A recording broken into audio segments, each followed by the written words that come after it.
So then take me to one other thing, and that is that there have been two budget surpluses, and the government has been very strong in saying that it has banked the majority of the additional revenue that has come through the door because of very low unemployment and high commodity prices.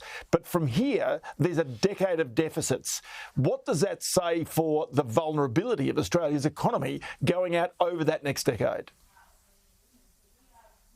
Yeah, look, that's exactly right, Ross. So, if you won, you won 10 grand on a scratchy, would you call yourself a prudent economic manager?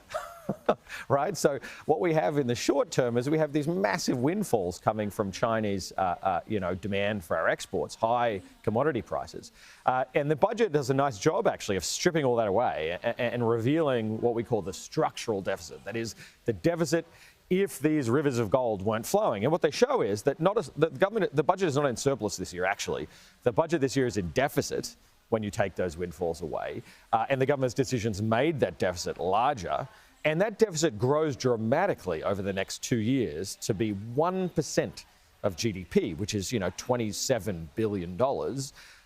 And then over the next decade, we have those structural deficits remaining. And the only reason they decline over that period of time is by what we call bracket creep, which is that every single one of us is going to be paying more in income taxes to cover that bill. And it's hard to conceive that the government's not going to do anything on taxes over the next 10 years to try and return some of that. So I look at the budget in the long term, and it's very obviously unsustainable.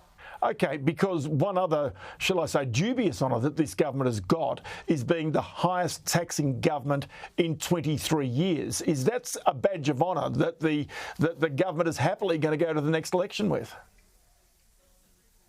Well, it's hard to believe, but, in the budget, payments go like this and taxes go like this. And that's why the budget repairs over time. So the last government had a cap on the tax receipts it was willing to collect of 23.9% of GDP. They said, we're not going to let taxes rise above that level. We're going to find other ways to repair the budget. When this government came in, they removed that cap. And frankly, that's something I supported at the time because I thought alternative guardrails were better. But what that means is that they blow right through that tax cap in 3 or 4 years from now. And so, yes, the only way that this government is managing to pay for its spending promises is with ever-rising taxes. And again, it's not clear that that's actually going to happen, right? Whether the politics will allow them to do that. So you were a fierce critic of Jim Chalmers' first two budgets. This is his third.